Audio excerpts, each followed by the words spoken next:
Captain, I need to see you alone. No need to bring your personal guard. I just have some questions about our latest mission assignment. Come alone. Don't tell anyone. I assure you, my loyalty to you is indefinable. You think I haven't watched you for weeks now, Mr. Ponton? What? Your personal guard means nothing to me. Prepare to meet your end. Anyway, hi everyone. Welcome again to another episode of Yelling at Gaseous Anomalies. Agonizing. Apparently, that's right. Someone's actually just suddenly disappeared. A lot of my enemies disappeared that way. But it's again your host, Captain Matt Ross, and I'm accompanied by at least the good universe's Commander Michael Ponton. At least I think so. How are we doing tonight, Mike? Not bad. I mean, I'm kind of already curious if maybe there's a mirror universe of myself, but I'm a much nicer person. Maybe I am the evil person. I don't realize it. Oh, you're a sweetheart. Well, actually, that's not so. I'm known as the nice one. You're known as the mean one in court, I think. Me? Okay. Yeah. You're a big meanie. You make everyone cry. That's not Well, you true. don't make me cry, but that's true. You were so mean. I do more tenants work than him. Anyway, go on. That is quite true. Well, tonight's episode is a special one. It's the one that launched so many other episodes of Star Trek and in various versions, either in book form, comic book form, other episodes of DS9, Deep Space Nine, that is. So, and unfortunately in the newer Treks.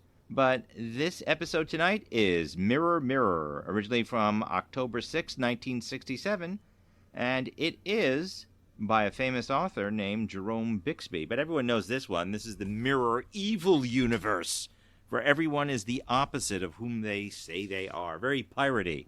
It's one that a lot of people seem to like. But just off the top, did you like this one? What? What was your feeling towards it? Are you kidding me? Did you like it? I loved it. In a weird way, I was fascinated. I'm just like, I thought that the whole point was that season 2 had some of the worst episodes. This was fantastic.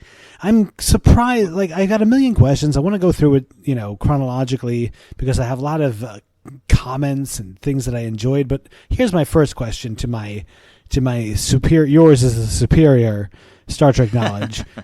Why did TNG never do a Mirror Universe episode?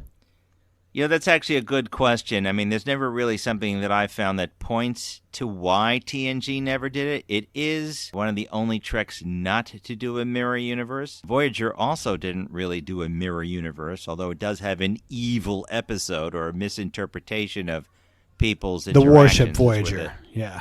Warship Voyager. But TNG had always had this order never to follow in TOS's footsteps. Oh. They went out of their way to break the mold. Roddenberry didn't want to get people to get familiar with Vulcans anymore. He was trying to step away from Klingons and Romulans, although after he pulled back, you notice they went back to Klingons and Romulans and some Vulcans a little bit here and there. But there was this attempt to make this a hard break to start on their own or stand on their own 2 feet. What's funny is that despite saying that Leonard McCoy... The second episode was the bloody drunk history. Yes. Everyone gets drunk and horny again. Yeah. And also in the first episode, it was 150-year-old Leonard McCoy. That's correct. But you meet Sarek, Spock, and Scotty, and they reference Kirk and consistently through it. So it's actually kind of funny that despite all their attempts to break away, they still referred back to the original series. And here we are. In this episode, its next appearance of a mirror universe is seen actually in Deep Space Nine in the episode called Crossover.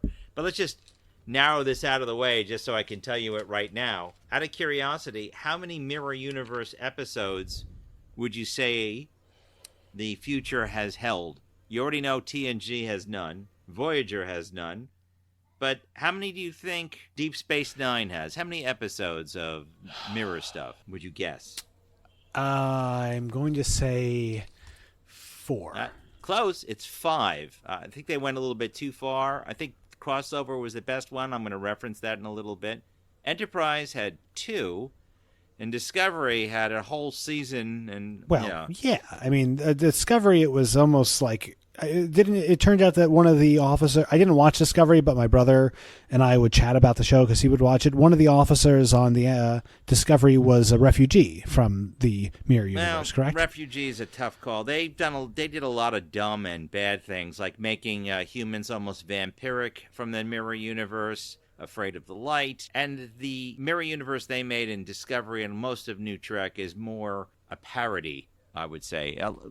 There's an Empress Georgiou, and she eats eyeballs. And, if you see the upcoming new Treks that are coming out, you will see the most ridiculous episodes that deal with the Mirror Universe. And they couldn't even get the symbols to, look kind of similar. But that's neither here nor there for the moment.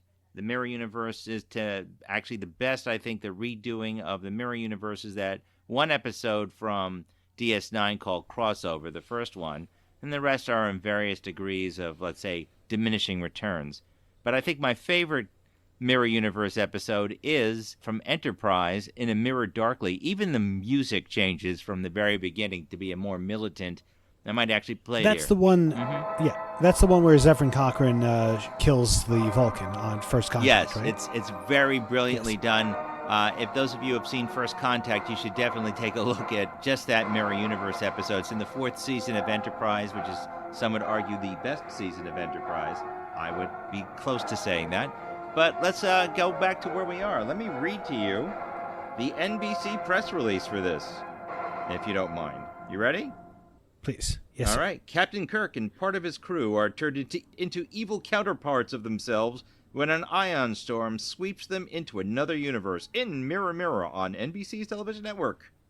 So that's just the first sentence, which goes on for several whiles, but that's where we start off. We're on the planet Hulkan, and we are meeting our first indication there's trouble is a ion storm and a purple sky. That apparently by Jerry Finneman was a big deal to make the sky purple with lightning effects.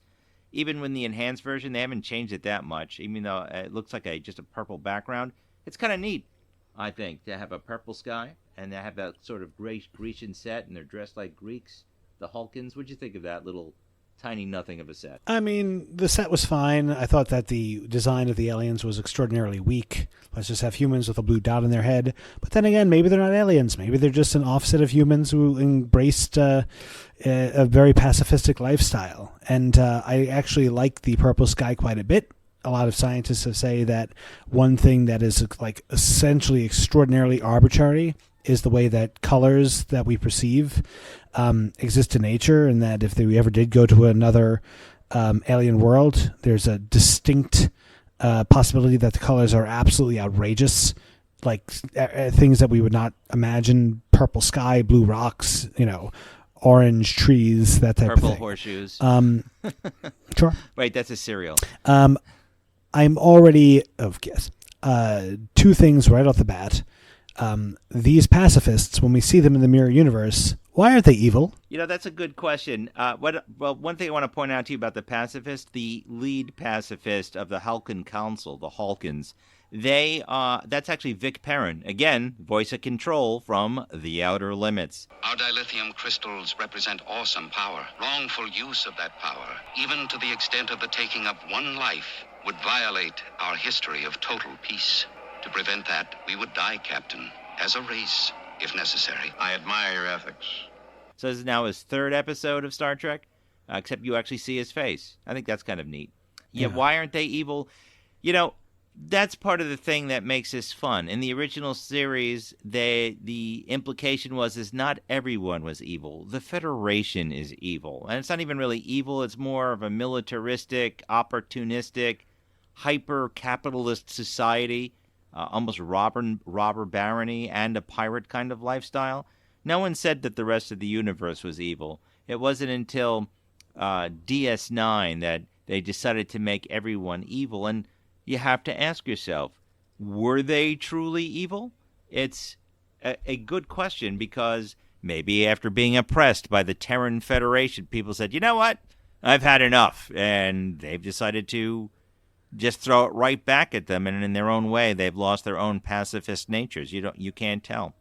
But the Hulkans being not truly evil or opportunistic, you have to admire their I guess their morals in any universe. It kind of reminds me of the neutral planet from Futurama, actually. You ever see that episode? I did not actually. It's know. pretty funny. It's like everything is neutral. Like, oh no, we're gonna die. Tell my wife I said hello. Is like what the leader said.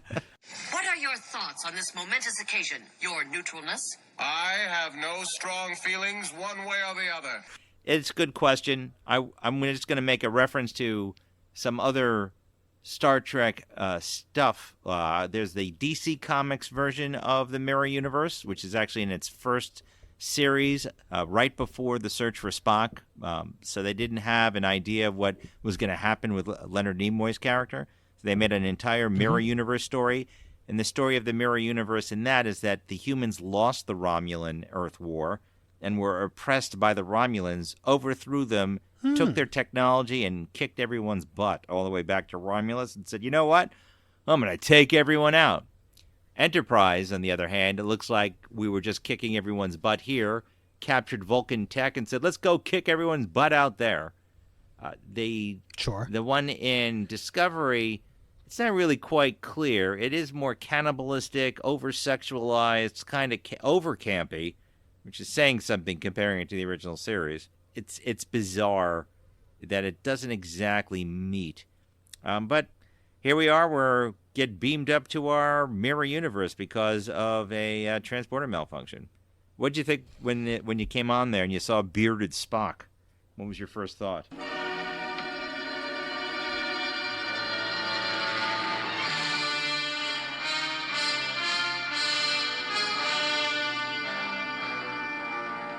I thought that, like, Spock, Mirror Universe Spock is kind of my favorite because I really like, I mean, again, Leonard Nimoy is a genius and he's an excellent actor and he had an amazing command of the character, that he's not playing him as an emotionally evil person. He's playing him as a coldly logical person. He comes off almost like, you know, the Terminator or like some emotionless Gestapo guy where he's like, he says, "Your agonizer, please."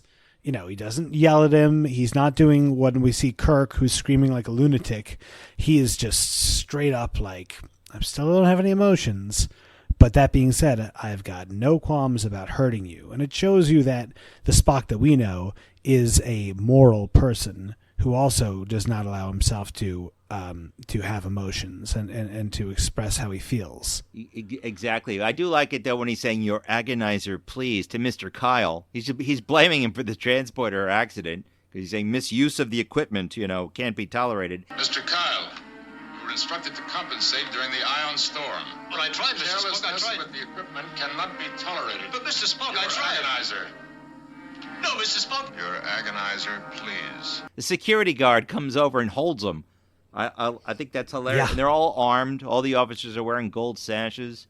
I actually like the uniform changes, and I also love the symbology changes. The sword through the earth, which always reminds me of a Martini's olive with a toothpick for some reason.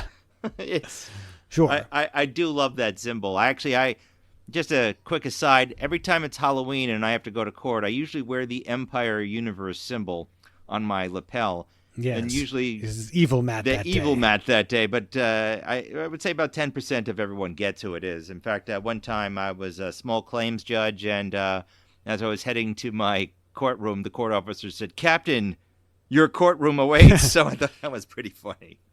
But that's law humor for you. But that was pretty cool. You come in, you see the bearded Spock. You see everyone's armed to the teeth. They're all carrying knives. They're all carrying phasers. And the uniforms all change. Uhura is wearing hardly anything at all, and Kirk's wearing like this vested number with like different symbology on it. I thought that was really creative. And then they have that sort of half Nazi salute that they all do with like their Yeah, I mean, it looks like just a straight Nazi salute. pretty close. I mean, okay, it's pointed down. That's just about it. Yeah. I'm loving everyone's acting in this, by the way. You know, I'm loving, what's his name? Chekhov. Oh yeah, Walter Koenig. Walter Koenig oh, yeah. is doing a really good job as an little evil crap. version of himself. Oh yeah, that was all very well done. Now, I've never seen Babylon 5, but apparently he ends up being a villainous character in that. Yes, he's known as Mr. Bester. He's one of the most evil characters known in any sci-fi thing, but it's actually a matter of perspective. It's really worth watching Babylon 5. I own that. Maybe we'll do that as well. In fact, my friends worked on that as well. And I even met Straczynski at a convention. It was actually pretty cool. But let's talk about where we are over here. One of the other neat things that I do like is, and one of the actors have even commented, is they like the fact that they were kind of playing against type in what they are. Nimoy was saying last, yes, it was kind of like coldly logical but extra evil. Chekhov and Sulu liked their evil.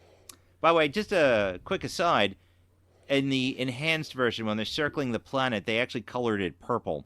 You have to take a look so it matches the sky.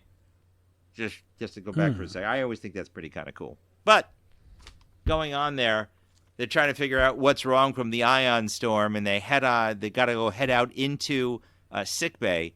If you notice very carefully as they walk through the hallway, and that's our landing party of Kirk, Scotty, McCoy, and Uhura, you'll see that people who are not security are walking in pairs.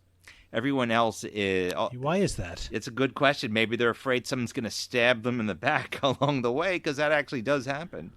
Then they get to sickbay after, Nazi saluting everyone in there, and they're saying, what is going on? And McCoy notices the same acid stain on the desk that he made a year before, and that the place looked like a wreck. I did actually kind of like that. Right. And they discuss parallel universes, which is also a new concept at the time in the real world of science that had come on out. But the idea of quantum states and ideas going back and forth are more fully fleshed out, more than Schrodinger's cat. Whether the cat's both alive and dead, depending on what happens when you open the box. This, however, is a new concept of how many alternate universes can there be? Not our universe, not our ship, something parallel. Parallel universe, coexisting with ours on another dimensional plane. Everything's duplicated. Almost. Another Enterprise, Spock with a beard. Another Captain Kirk, another Dr. McCoy, and An exchange. If we're here, then our counterparts must have been transporting up at the exact same time. At this time in Star Trek, we only know of this one, which is the mirror universe.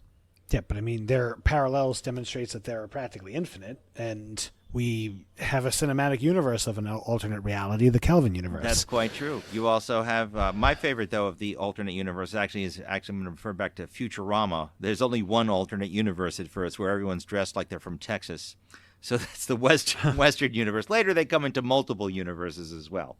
The idea behind it is interesting. What happens if you make a choice? Is there an infinite number of you making all the other choices in your life? And does that create a new universe? Is it possible? It's possible. Is it? Possible, but science is no evidence of it. It's nothing more than a theory right now. That's true. I got a question for you. Sure.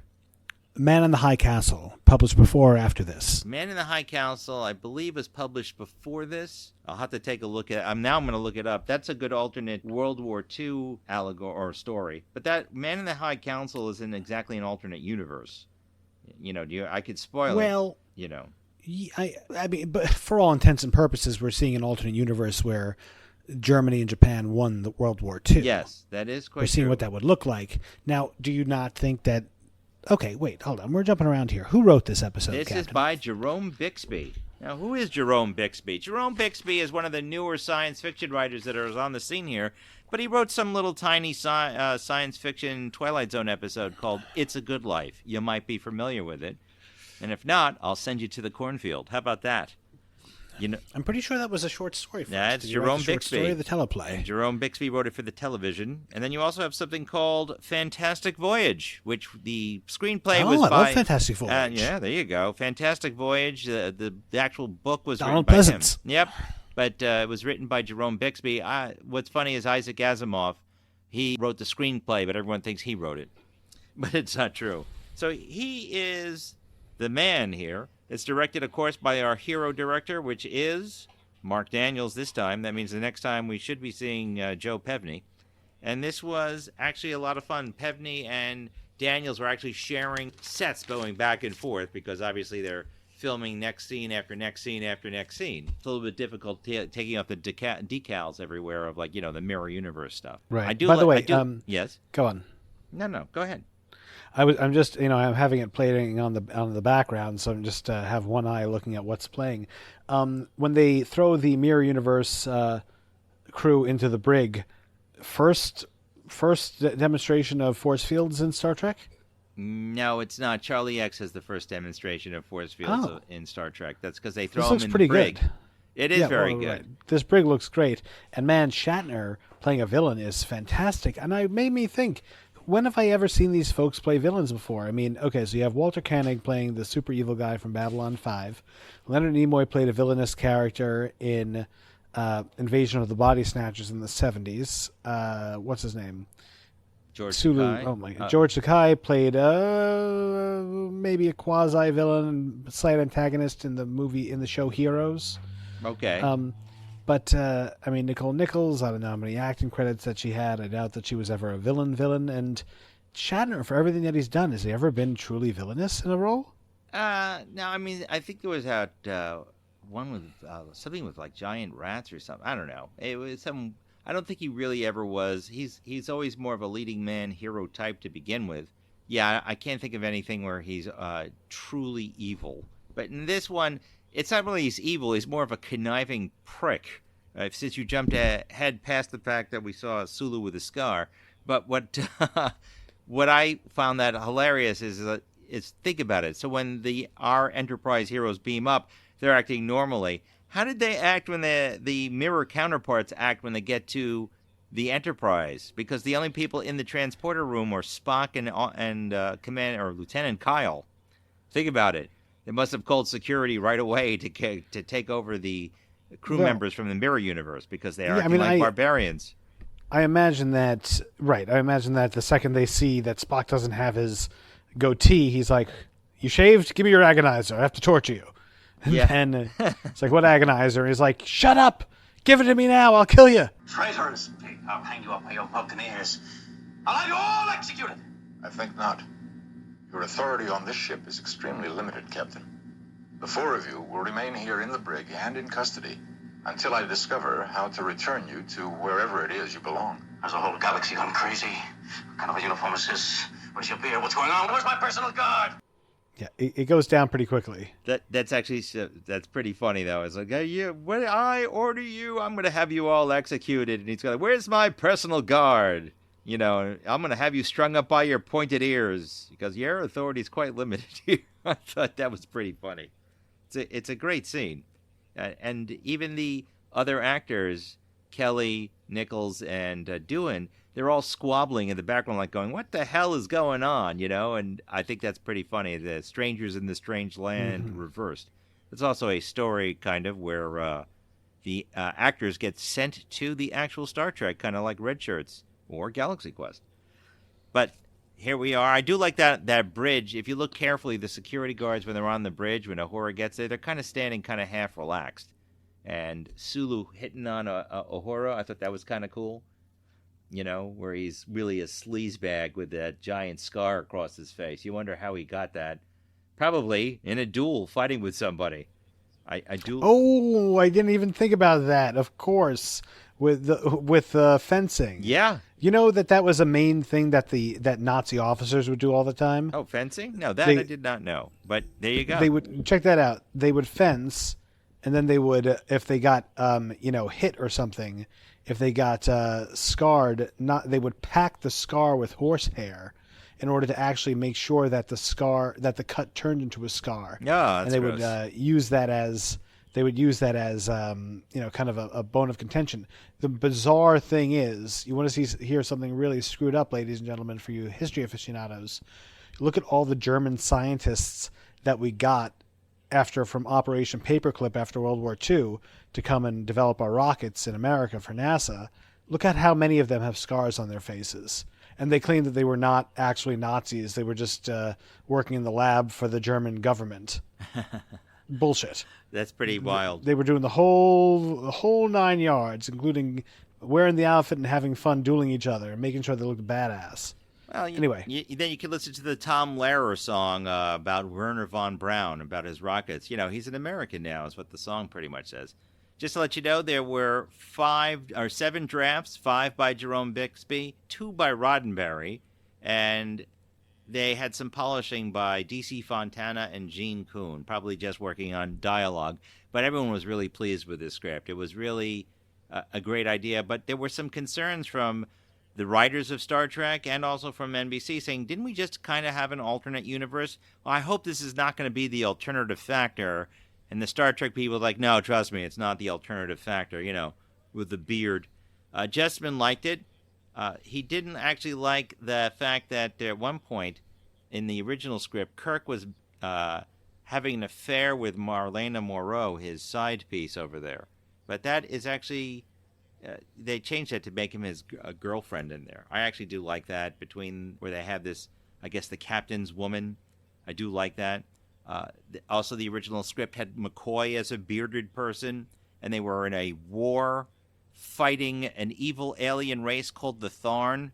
They later changed that to the head of the Vulcan Council named Tharn. But that's really neither here nor there. Going on the story that we have, to me, it's a lot of fun. We see how there's a reign of terror. Kirk comes to the bridge, and everyone like freaks out and does a salute, and Sulu hurries his way. He in fact comments to Uhura before he gets there, "Why should I go back to my station? Is Spock here? Is the captain here? I don't really care. I'll do what I want. I outrank you." And then Kirk appears, and bam, everyone's real businesslike. But it's kind of weird also that the orders from the Federation or the Empire is kill everyone on the planet. What do you think of that idea? I mean, you got to maintain terror, as Spock actually later points out, but it's kind of a dumb idea when you really think about it. I mean, who's going to mine it for you? That's the way I look at it. What do you mean? Well, if they kill everybody on the planet, who's going to get the dilithium? It's not like the dilithium goes away. What are you talking about? They could just have their own miners to go there. Yeah, but why would you want to have your own miners when you can enslave a race of inferior people like the Hulk? Oh, I'm sorry, that's Mirror Matt talking. But, they could have enslaved the population there and make them do it. I mean, Captain, couldn't they just have teleported the dilithium out of there? Yeah, that's always a good question, because in later Star Trek you see them actually mining, or Klingons mining with like laser mining implements and actual pickaxes. So I presume not. I guess you need to actually get down and dirty in there. And oh, right, when you got those holograms using 19th century pickaxes. Yeah, author. That's from Voyager, where they take all the EMH1s and Mark 1s and make them all miners for stuff. But they're even miners in... we are children of the light! Exactly. Go on. In the last, I think it's the second to last episode of Enterprise, there's also miners using physical implements. I guess, you have to kind of make some sort of modern understanding of what it is. And then in Discovery, they use robots, which they swore they would never do, because that would make a slave race. And, the exact opposite of anything Next Gen would have to say. But here we are. As Kirk leaves the bridge, you get to finally see evil Pavel Chekhov. Der Krieger, or whatever he says, he goes down. What'd you think of that whole bit with the fight when he gets off the elevator where Kirk gets slapped in the face? I thought it was cool, and I really liked the kind of foreshadowing previous to that, where when Kirk said, "Hey, I'm going to go down here," they look at each other as like, "Oh man, this guy's making a dumb mistake. Let's not lose it. Let's make sure we go murder him." So you die, Captain. And we all move up in rank. No one will question the assassination of a captain who has disobeyed prime orders of the Empire. Yeah, that's actually kind of funny. Walter Koenig said, I could hit Shatner at the time. He was just offering it as an actor, not like there was any animosity. And Shatner said, no. Let's use the stunt people. That's what we pay them for. So all the stunt people around, by the way, one of the bodyguards for Kirk, his guy Farrell, he actually comes back later as a Klingon, and also one of the characters in Spock's brain is a big, heavy guy. He is a stuntman actor, so he always fit that role. He looks like it, too. The balding guy in the blue gi. The other person, the guy who turns on Chekhov's guard, he was actually hired. They told him to act like a smarmy smart aleck. So he did, and that's how he got his job. And he actually fits the bill quite a way. I like that. That entire thing where you also move up in rank by assassination. Don't get any ideas. It's I think that was actually kind of cool. Very, very piratey, kind of disturbing, very martial in a dysfunctional way. But then, then no one would trust each other on any of these ships. When you think about it. Yeah, I mean, that's the thing. They always, when you look at philosophy classes, without laws, you kind of still regress to small groups of people that you can trust, which is what goes on here, obviously. And it just becomes like kind of mutually assured destruction where, if you try to kill me, my guys are going to kill you, and then we're both going to die, so it doesn't really work. Yeah, I mean, listen, isn't that how that works on any pirate vessel? I mean, there was always this whole thing about maintaining strict discipline on, maritime ships that worked for governments, but on a pirate ship, surely wouldn't everyone be looking to kill the other person? Except that they don't. Yeah, that's true. I mean, the last time I was a pirate was when I was in Starfleet, when we used to hold our Starfleet Band of Pirates party. But that's a story for another time. Lots of alcohol in that time. I still have the fluffy shirt and the sword. It's a real sword. Are you serious? Yeah, it's kind of weird.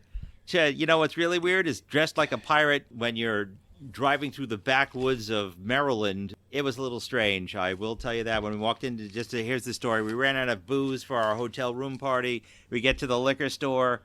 We're dressed as pirates, and I said to my colleague, who's dressed kind of more like Uhura as a pirate, Ooh. And I said, I don't know, when we walked into woman. this... Yes, we walked into this bowling alley liquor store, and it was kind of like the cliche where the record stopped and everyone turned around and looked at us. As well you should. And I remember the cashier said, "You're from New York, ain't y'all?" Yes. We need to follow. Yep. This is how we all dress down there. That's right. We let's get our liquor and get out of here as quickly as we possibly can. So that's pre-GPS and cell phone days, I'll tell you that much. Anyway, getting back to our story, I do like that line where when Kirk comes back and he meets Scotty and McCoy, and McCoy goes, "What's that?" "It's called blood." I mean, I think that's pretty funny. It's like, come on, man. Everyone here is trying to kill each other. And this actually takes us to one of our more interesting lines, which is one of the interesting things is that the computer is male. Roddenberry did not want to have a male computer because he thought it would be too different from our original computer enterprise back in the Nice universe. I don't see what the big deal is. Do you? No. Oh. But whatever. Yeah, but you can see this. Gene Roddenberry always making these weird little provisos little things. Here. But that's also kind of funny. Is like when you hear the male voice, it's like when Kirk looks at Scotty and McCoy and they both kind of roll their eyes like, "Oh, this one works." So what is that trying to say? Yeah, am I right? The male computer works, huh? Yeah, no, it's such a little thing, but he got really upset about it. But that's too bad because Gene Kuhn said, "No, we're making it male just to make it opposite." And we have the line where Scotty says, "I can't do the procedure to switch us back because I need someone help." And they come up to McCoy. This is actually the second time that McCoy is recruited kind of as an engineer. I'm a doctor, not an engineer. No, you're an engineer. The second time that I can think of is actually in Star Trek VI. Can you think of what I'm talking about? No? No. Oh, wait. Doctor, would you like to help me perform surgery on a torpedo? Fascinating. Yeah, it's kind of weird, but yeah, it kind of You have a heartbeat. Sense. Yeah. Of course. It's like, why would you do it? But it kind of fits. I do like that. I don't know why he wouldn't have just told Scotty to come and meet him, but I suppose that Scotty had bigger problems at that point. Yeah. It's interesting how McCoy notes how they've all changed. Like McCoy notes that his orderlies were deciding how much pain a person could take before they were passing out. It's a chamber of horrors, essentially, the sick bay. You don't really hear from the other departments, but you could tell from when you see Scotty walking around, like he would have no problem walking into the phaser coupling room to try and sabotage them attacking the Hawkins. But there's security there, and you got to go with the security chief, get permission from Security Chief Sulu. And Scotty notes that Sulu runs the ship kind of like the ancient Gestapo, so it is very Nazi-ist. Uhura doesn't mention anything, but I guess with Sulu hitting on her, there's a reason why she has like a very lethal dagger in her boot. So that's kind of where it is. Did you get any impression? Man. Yeah, well, I mean, this place wasn't exactly, it was pretty rough. This episode wasn't exactly doing a great amount of things for women's lib here. Aurora basically saying like, "Hey, you gotta just keep on pushing harder when I say no." Yeah, that's quite true. But we have a whole bunch of things where right now they got to figure a way to distract Sulu. They're going to try and use Uhura to do that. But before we get there, Kirk actually, showing his good side, stops the attack on the Hulkans by giving them an extra 12 hours, which is a violation of Empire protocol. They say if you don't kill them, you're violating the law of the Empire, says Spock, and I'm going to contact Starfleet Command. He goes, you're at liberty to do so, acting all tough. A serious breach of orders, Captain. I have my reasons, and I'll make them clear to you in my own good time. And then we go to his quarters, and we meet the very sexy captain's woman, played by Barbara Luna. That is Marlena Moreau. She was a very attractive woman in there, don't you think? Absolutely. Again, one of the women who would be attractive by 2024 standards.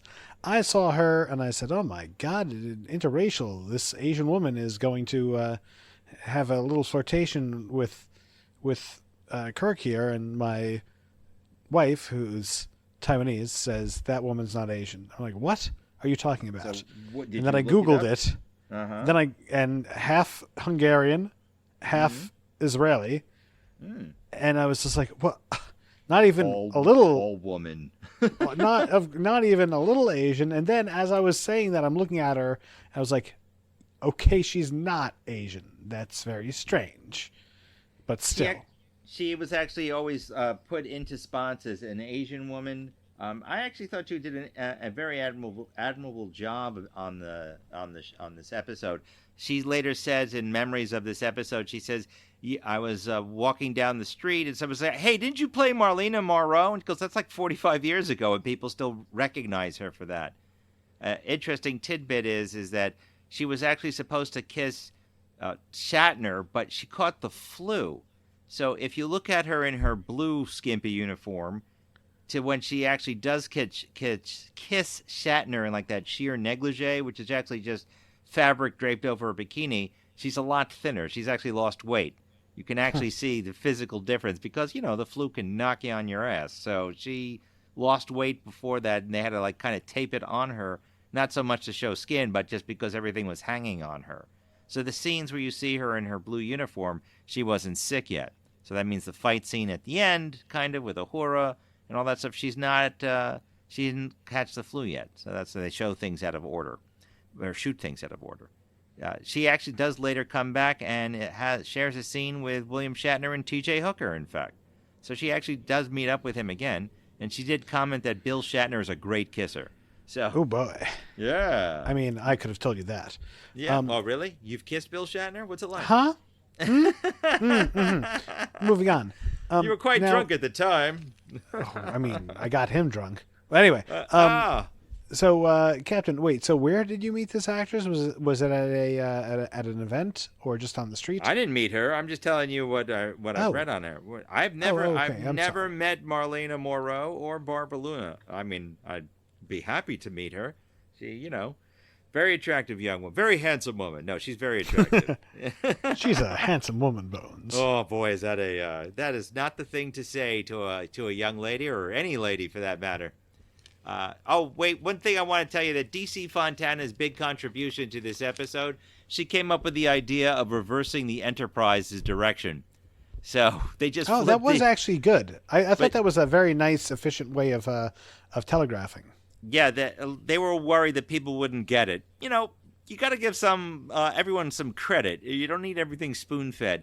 There was another reason why they did that, where they just flipped the cell. There were 3 versions of the Enterprise they used for shooting, and they just had a new one, but they could only shoot it showing the right side, because on the other side that you never see is where all the control mechanisms for the light and moving it are. So that's where they figured, let's just flip this sucker. So that's what they did. I do like that effect there, but this is also what we learn about the Tantalus device. This is actually pretty cool. What did you think of the Tantalus device? Did it ring any bells besides me reminding you the other day when we talked about making our episode? Dagger of the Mind. Dagger of the Mind. So yes. This is the really cool thing. She says it was stolen from a a lab, and an alien scientist made it. I'm going to tell you a really good book, and I'm even going to recommend it to you to read, is the Star Trek's Mirror Universe called The Sorrows of Empire by David Mack. It talks about the Tantalus device some more. It talks about how it was stolen from a chamber of horrors which was used in a psychiatric institute, the Tantalus device. So makes you wonder what the psychiatric units were like in the Empire. They must torture all their patients in some degree. And that's kind of gross. But I do like the idea that you could watch people, and then later we find out you can actually kill people. As Sulu points out, that Captain Kirk's enemies have a bad habit of disappearing. So that's actually a pretty cool device. I love that. It's a neat idea. And it also explains how Kirk gets into power. But I'm really going to recommend you need to see how it's ever used again in the Star Trek Mirror Universe, Shadows of the Empire by David Mack. Do we see the Mirror Universe again in the original series? Not at all. This is the one and only time. Man. It's actually really good. It's really good. But what are you going to do? Did they do something to George Takei's face? Like, no, he looks more sinister. It looks like his lips are different. Like, everything looks a little different. Yeah, he's smiling in a more sinister kind of cat-like way, and also between the prosthetic for the scar, and they also changed the color of his makeup slightly. It's got a different hue. It's redder, so he looks more menacing. He's wearing red as well. Red on him doesn't look as good. Not that dark maroon like Monster Maroon from Star Trek II. I'm talking about like the red that he's on is very bright, so it does make him look malevolent, and he's always got this sneer, so that adds it. So when they have it, all the characters are acting like this sneering, scowling type of thing. That's what's going on. Now, the reason why they're using the Tantalus device to spy on Spock is because they know he's getting orders to go kill the captain since he's not obeying the orders of the Empire. And the Empire is always right. So we got that, and now they have to get back to their own universe because they're running out of time. But before we do that, we see the agony booth. The agony booth.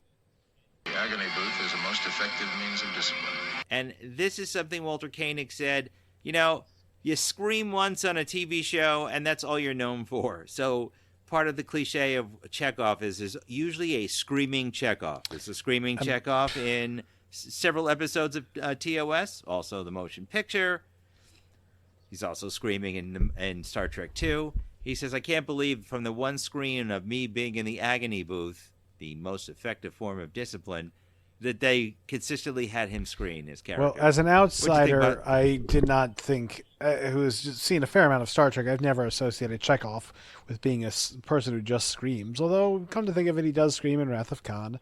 And he is... Yeah, no, I don't know. Whenever I think of Chekhov, he's a pretty neutral character for me. I do think that he's very intelligent, resourceful, quick, tough, but also, just reliable. A good person you like to have on your bridge, but not particularly deep. That's true, but you don't want him on your ISS Enterprise No. or the Imperial Starship Enterprise. He'll probably kill everyone. I do like that. I guess we could jump to where we finally get into, really, we're getting close to the final scenes on this, where they finally figure out where they have to go and what they have to do. Spock confronts everybody, and they actually kick his butt, but it takes 4 of them. Well, sure. One of the bigger complaints was that Mark Daniels could not film fight scenes. It's almost difficult not to realize those are all stunt people. Nichelle Nichols said, no, I want to kick someone's ass in this. And everyone's like, no. And even Shatner said, yeah, you see, that's why we have stunt people, because if they get hurt, no one cares. But if we get hurt, you're knocking out production for several days. And, time's money, people. Right. It's not that no one cares. It's just like, yeah, it's a major problem. Yeah. Actually, that was Nimoy who said that says stunt doubles get paid for it. That was actually kind of cool. They smashed some sort of skull over Spock's head, and Kirk, being an old softy with McCoy, saying, we should save him. They're like, we only got 20 minutes. I don't know. Was that a good... that's false drama, obviously, but would you have ordered McCoy to try and save evil Spock? Of course. If it was evil you, I would have ordered them to try to save you. How do you know I'm not evil now? Well, then if it was good you, I'd say, my God, you're even better than my old Matt. I definitely want to save you. Oh, now, wow. I guess I do have to buy drinks this week. So, yeah, that's actually kind of a nice touch. When they get to the Enterprise's transporter room, we see the captain's mom, Marlena Moreau, who wants to be a captain's woman. She wants to leave with him, but they can't. And we have our ultimate scene over there. First of all, we have Uhura fighting her and kicking her butt, which I think is kind of cool.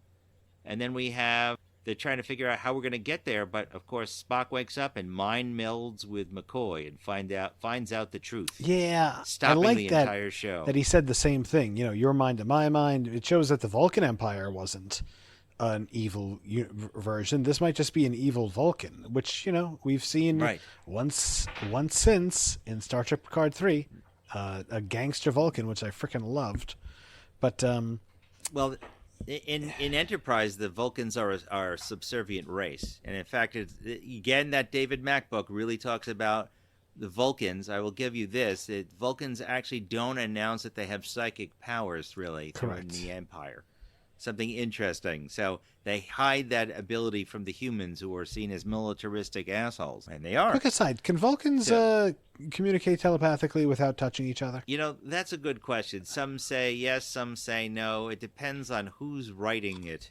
So it's whatever the script demands. But the way Roddenberry came up with it and the way Nimoy actually interpreted it and pushed it forward, it was they are touch telepaths. That's what he said, primarily. They're touch telepaths. They need to have some sort of physical contact or direct line of sight or something where they can actually feel through in order to get them. That's all Nimoy's making. That's why you see them always kind of touching each other. Also they have that thing with the two fingers for when they're doing whatever it is. Betazoids, they can only speak telepathically with each other, correct? They're just empaths. That's my understanding. Or some other empaths. They also have no white parts of their eyes. If you look carefully, they all have dark black eyes all the way through. It's one giant pupil. It's kind of bizarre. Interesting. Okay, go on. Sorry. It's neat. So here we are. We're at the last scene, pretty much.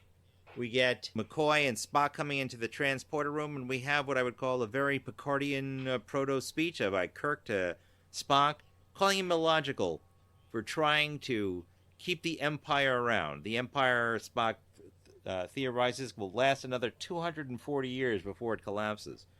In the meantime, Kirk says, well, look, think of all the waste that you have here. You could build, a group of people that all work together and, make everyone happy and try to work to a better future as opposed to waste.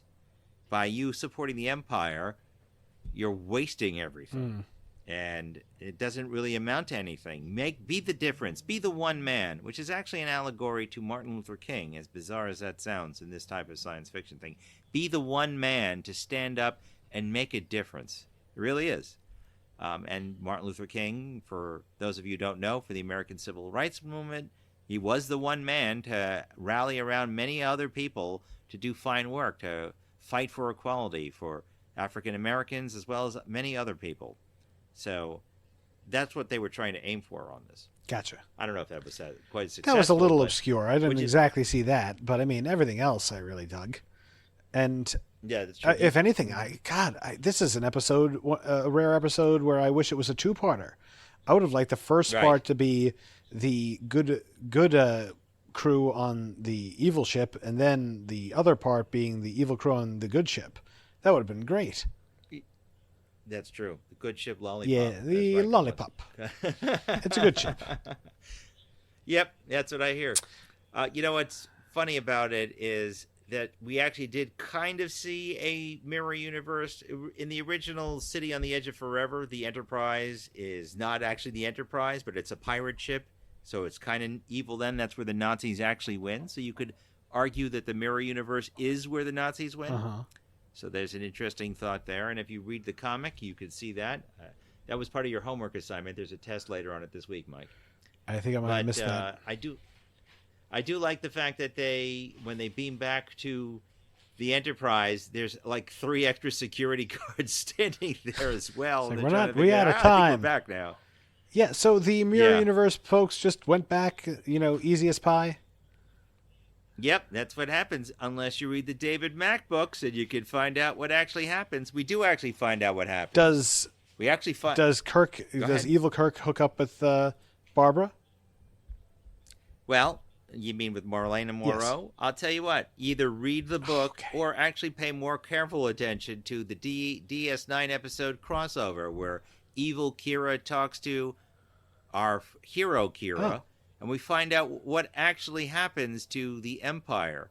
I probably will put the clip in right about here. Almost a century ago, a Terran starship captain named James Kirk accidentally exchanged places with his counterpart from your side due to a transporter accident.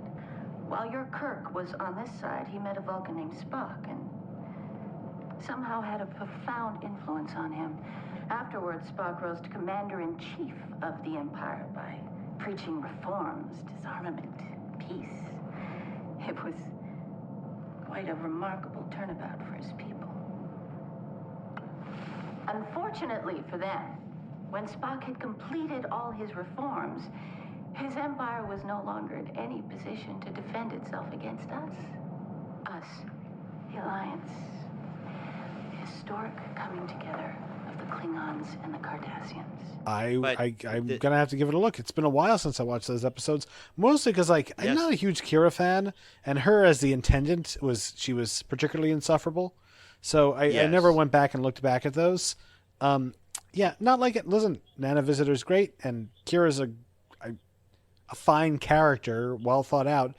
I just, for whatever reason, I never liked her. I understand that. I mean, by the way, is it Nana or Nana? I never could get her name right. I think it's Nana. Probably Nana. Oh, and speaking of DS9, though, you better believe that I didn't even have to know. I saw that last scene from this and was like, I know this scene. Oh? Trials and Tribulations. Oh, yes. Trials and Tribulations. This is when he sees Moreau. That's right. And that's actually in Trials and Tribulations. They use that clip when he meets Cisco. He says, "You are Yeoman Ensign Cisco." Yeah. No, and it's very well done. Perfectly captured. Well, that was for the 35th anniversary of Star Trek, if I recall correctly. That was actually brilliant, the Trials and Tribulations. It's one of my favorite DS9 episodes, but I also like TOS's Trouble with the Tribbles. We're getting closer to it. It's one of my favorite ones, but that's not the next episode. But here we are at the end of the story. I do like that little insult line where Spock is saying about how refreshing it is to deal with the animal versions of his colleagues. I think that's pretty funny. I also like the fact that he notices Kirk like staring agog at Lieutenant Moreau. That is actually pretty funny. It's like, he's like, yeah, we could be friends. And Spock looks at him like, yeah, right. I think that's pretty funny. But that's pretty much the end of the story. It's a fun time. It's a lot of fun going back and forth between the two universes. And there we go. So I guess any final thoughts before we give our super cool ratings on this? I'm a little sedate tonight, so perhaps I have not properly experienced or expounded. I thought it was fantastic. I thought it was high adventure, high sci-fi, great concept, imaginative, very well paced, moves along in a steady clip. I wanted a lot more. I'm ready for my rating. Go ahead. Let me hear your rating on our very scientific 1 to 10 scale. Mike, on a 1 to 10 scale, what do you give? Mirror. It was fantastic. It was entertaining. I think that the only thing that keeps it from being a perfect episode was that it was a little pulpy. And the best episodes of Star Trek that I've seen, my 10 out of 10, maybe have like a little bit more philosophical commentary, like Devil in the Dark or what was the Armageddon one with the simulated battles? Taste of Armageddon? Taste of Armageddon, yes. Those were my 10s out of 10s where I was just like, okay, not only is it a fantastic sci-fi concept and very well done, but you're actually kind of commenting on the human race and the nature of something. So all that being said, 9 out of 10. Wow. Well, I'm going to have to match you on this. This is almost a perfect episode for me as well, for pretty much the same reasons. It's a pulpy, fun sci-fi adventure. I like the idea of the mirror universe. I have questions too, like what happened with the mirror people at first when they get there. And also you have those questions like not everyone is purely evil all the time, even though later Trek expands on that or expounds on that. I find that it's a little bit silly. And, Kirk's speech at the end is correct. There's so much waste here. Just to see, I don't see how an empire could rise up being so absolutely evil or malevolent as it is. There has to be some sort of rule of law or order in order to maintain a discipline. And the discipline of fear can only go so far after a while. But Sure. I do enjoy it a lot. I would not say it's absolutely perfect.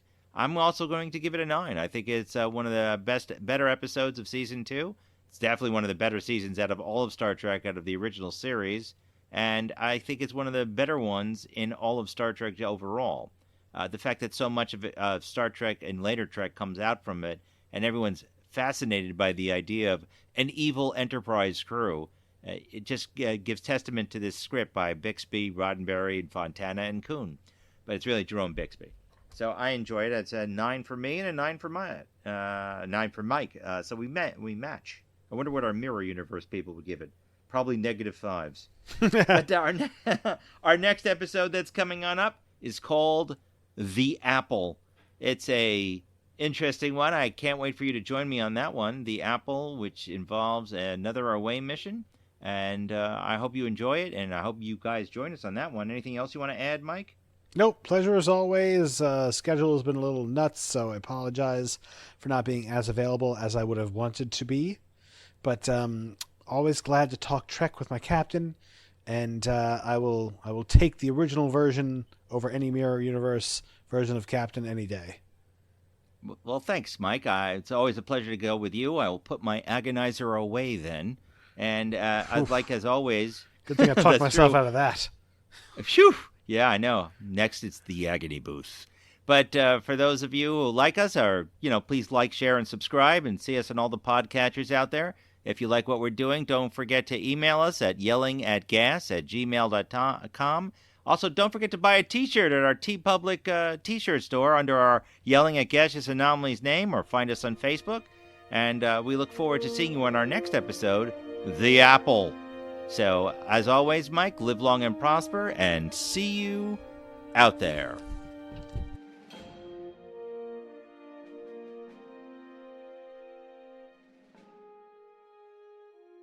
May I point out that I had an opportunity to observe your counterparts here quite closely. They were brutal, savage, unprincipled, uncivilized, treacherous. In every way, splendid examples of Homo sapiens, the very flower of humanity. I found them quite refreshing. I'm not sure, but I think we've been insulted. I'm sure.